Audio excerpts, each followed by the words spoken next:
যোহন লিখিত সুসমাচার 1:49 থেকে পড়ছি। হালেলুয়া। নথনেল তাহাকে উত্তর করিলেন, রব্বি, আপনি ঈশ্বরের পুত্র, আপনি ইসরায়েলের রাজা। যিশু উত্তর করিয়া তাহাকে কইলেন, আমি যে তোমাকে বলিলাম সেই ডুমুর গাছের তলে তোমাকে দেখিয়াছিলাম, সেই জন্য কি বিশ্বাস করিলে? এ সকল হইতেও মহত্ব বিষয় দেখিলে। Hallelujah, hallelujah, hallelujah.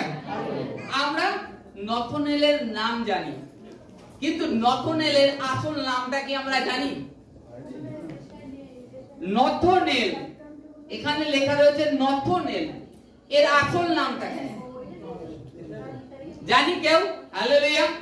এদিকে মন দেবো। নথনেলের অরিজিনাল নাম কি জানি? নথনেল কে? আর এই নথনেলের বিষয় এখানে বর্ণনা করা হয়েছে। নথনেলটা কে? ফিলিপ নথনেলকে বললেন, আসো আমরা মসিহের দেখা পেয়েছি। তা এই নথনেল তখন বলছে যে নাসরাত থেকে আজ পর্যন্ত কিছু ভালো উৎপন্ন হয়েছে, ভালো জিনিস এসেছে। কারণ নাসরাত দেশটা পাপের মধ্যে, অন্ধকারের মধ্যে ডুবে ছিল, ব্যভিচারে লিপ্ত ছিল। যেখানে সেখানে আজকের দিনে যেরকম হচ্ছে শহর অঞ্চলে, সেই রূপ এর থেকেও মন্দ হয়তো হয়েছিল। তাই নথনেল শুনে বলছে, নাসরাত থেকে আজ পর্যন্ত কোনো ভালো জিনিস কি এসেছে? তখন বলছে, ফিলিপ বলছে, এসো দেখবে, এসো তুমি দেখে নাও, তারপরে তুমি বিশ্বাস করো যে আমরা মসিহের দেখা পেয়েছি। এই নথনেল হচ্ছে যীশু খ্রিস্টের একজন শিষ্য, যার নাম বর্থলময়। হালেলুয়া। বর্থলময় নামটা পড়েছি, 12 জন প্রেরিতের মধ্যে একজন। সেই বর্থলময়, তার আরেকটি নাম নথনেল। এই নথনেল বলছে যিশুকে যে, নথনেল তাকে বললেন, রব্বি, আপনি ঈশ্বরের পুত্র, আপনি ঈশ্বরের পুত্র। কি করে বললেন? তার আগে যদি দেখি, যখন যীশু খ্রিস্ট গ্রামের মধ্যে থেকে বাপ্তিস্ম নেয়ার পরে ঘুরে বেড়াচ্ছিলেন, বাপ্তিস্ম নেয়ার পরে ঈশ্বরের রাজ্যের কাজ শুরু করেননি, কিংবা তার শিষ্যদেরকে ডাকা শুরু করেননি। সেই সময়কার কথা, এই যিশুকে দূর থেকে যখন দেখেন আর বলেন যে, ওই দেখো ঈশ্বরের মেষশাবক। যখন বলছে ওই দেখো ঈশ্বরের মেষশাবক, তখন দুইজন শিষ্য, যোহনের দুইজন শিষ্য, সে যোহনের কথা শুনে যীশু খ্রিস্টের পিছন পিছন যায়। হালেলুয়া। প্রভু যীশু খ্রিস্টের পিছন পিছন সেই দুই শিষ্য যায়। এই দুই শিষ্য যোহনের শিষ্য ছিল, কিন্তু পরবর্তীতে এই দুই শিষ্য যোহনকে ছেড়ে যীশু খ্রিস্টকে গুরু, রব্বি বলে মেনে নিয়েছিল হৃদয় থেকে, উদ্ধারকর্তা বলে, মানে যোহনের থেকেও বড় স্থানে তাকে রেখেছিল। এই দুই শিষ্যের নাম কি? প্রথম হচ্ছে আদ্রিয়, যীশু পিতরের ভাই আদ্রিয়, আর দ্বিতীয় পিতর। কারণ এরা তার পূর্বে যীশু খ্রিস্ট যে তাদের গুরু ছিলেন, তার আগে যোহন তাদের গুরু ছিল। হালেলুয়া। যোহন তাদের গুরু ছিল।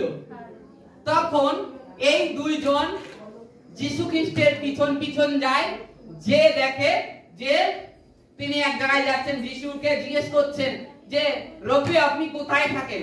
বলছেন, যীশু খ্রিস্ট বলছেন, আসো আমার পিছনে, দেখবে, চলো।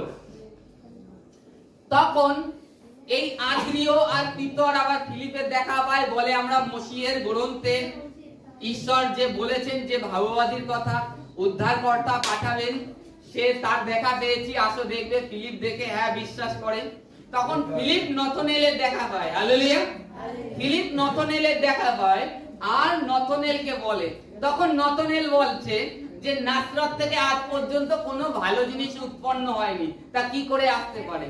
তখন যখনই যীশু খ্রিস্টের সম্মুখে আসেন, তখন যীশু খ্রিস্ট তার তার জীবনের হিস্ট্রিটা তার সামনে বলে দিলেন।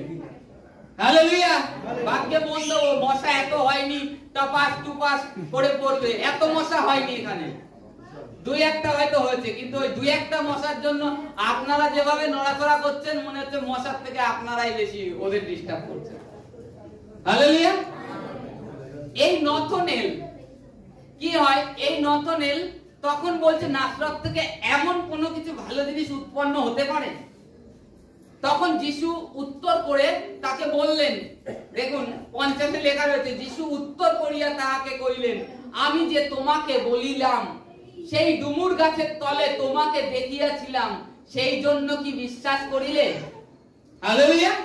যিশু খ্রিস্ট এই নথনেলকে বলছে, তোমাকে আমি ডুমুর গাছের তলে দেখেছি। হালেলুয়া। হ্যাঁ, ডুমুর গাছের তলে নথনেলকে দেখেছে প্রভু, কিন্তু এটা তার মধ্যে বিষয় কি হলো? নথনেল সঙ্গে সঙ্গে বলে ফেললো, আপনি ঈশ্বরের পুত্র, আপনি ঈশ্বর। তার কাছে হাঁটু গেড়ে নিল। এর মানেটা কি? দেখতেই পারে, আমি যদি দীপনকে এখন রাস্তায় দেখে বলি, দীপন আমি তোমাকে দেখেছি ওই কালীবাড়ির মোড়ে, এতে কোনো কিছু বিশ্বাসের বিষয় আছে? নেই। কিন্তু হ্যাঁ, আমিও গিয়েছিলাম, সেও দেখেছে। কিন্তু নথনেলের এই জায়গায় বিশ্বাসের বিষয় আছে।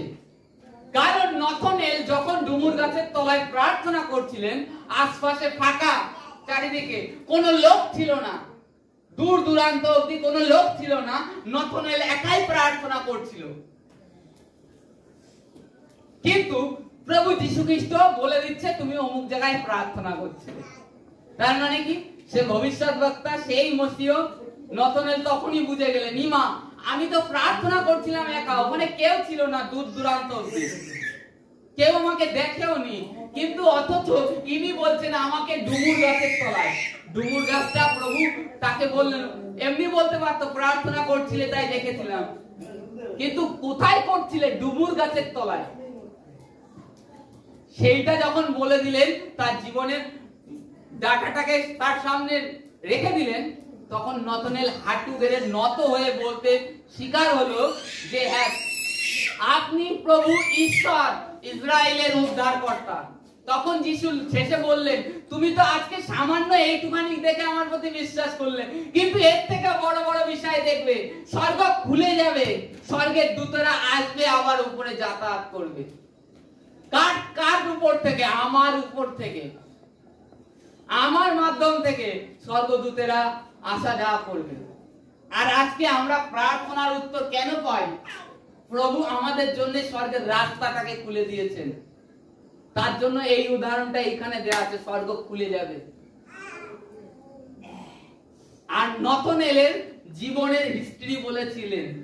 আজকে আমরা এই কারণে দেখতে পাই, আমাদের অনেক ঈশ্বরের দাসেরা, বড় বড় প্রফেটরা, তারা ভবিষ্যৎবাণী বলে দেয়, তোমার পরিবারে কি হয়েছে, তোমার ভবিষ্যতে কি হতে চলেছে, সমস্ত কিছু বলে দেয়। কারণ ঈশ্বর তার পবিত্র আত্মা দিয়ে দিয়েছে। আজকে নথনেলের আরেকটি নাম বর্থলময়। এই বর্থলময়ও প্রভুকে অস্বীকার করেছিল। নাসরাত থেকে ভালো কিছু উৎপন্ন হতে পারে না। নাসরাত গ্রামটা এতটা খারাপ ছিল। আমরা জানি পরিবেশ আমাদেরকে কতটা নষ্ট করতে পারে। কি এটা মানি তো? যে যেরকম পরিবেশে মানুষ হবে, সে তার মধ্যে সেই আচার ব্যবহার অ্যাটিটিউড থাকে। কিন্তু নাসরাতটা এতটা খারাপ জায়গা ছিল, যিশু খ্রিস্ট যে তার সম্মুখে উপস্থিত হয়েছেন, তার মধ্যে সেই সমস্ত কিছুই ছিল না। কারণ তিনি ঈশ্বরের যে মহিমা, তার মধ্যে যে ঈশ্বরীয় প্রেমে পরিপূর্ণ ছিলেন। আর নাসরাতে মনে করুন আজকে বর্তমানে যে গালিগালাজ, ব্যভিচার, বেশ্যাগমন, এই সমস্ত পরিপূর্ণ ছিল, নেশা ভাঙ পরিপূর্ণ ছিল নাসরাত গ্রামটা। এর জন্য নথনেল বলেছিলেন, আমাদের উদাহরণস্বরূপ আমাদের ওই দিকে একটা গ্রাম আছে, দুটো, সে দুই জায়গায় নাম শুনলে ভীত হয়ে যায়। যেরকম আছে, নাম আমি উল্লেখ করছি না, অমুক জায়গার লোক যদি বলে না অমুক জায়গার লোক, ঠিক আছে কোনো ব্যাপার নাই, ওদের ওসব চলে। নাম বললে তার মানে বুঝতে পারছেন কতটা স্ট্যাম্প মারা অন্য গ্রামের লোক, তাদের নাম শুনলেই বুঝে যায় যে এদের দ্বারা সব সম্ভব। এরকম নাসরাতের বিষয়ও তখন শুনলে সবাই মনে করতো এদের দ্বারা সব সম্ভব, এদের মধ্যে সমস্ত কিছু পরিপূর্ণ রয়েছে। মন্দ। এই নতনেল তখন হাঁটু গাড়ে, আর তখনই প্রভু যিশুর কে গুরু মুক্তিদাতা বলে গ্রহণ করে। আর তার আগে কে ছিল তাদের গুরু? যোহন ছিল। তার আগে গুরু ছিল যোহন। তারপরে যোহনকে পরিত্যাগ করে, কারণ যোহন নিজেই বলেছিলেন বাপ্তিস্মের সময় যে আমার পশ্চাৎ যিনি আসছেন তাকে বৃদ্ধি পেতে হবে আর আমাকে হ্রাস পেতে হবে, আমাকে হ্রাস পেতে হবে। তখন এই আদ্রিয় পিতর প্রভু যিশুর পশ্চাৎ যায়, তখন ধীরে ধীরে ওই তারপরের থেকে প্রভু তার রাজ্যের কাজ শুরু করে।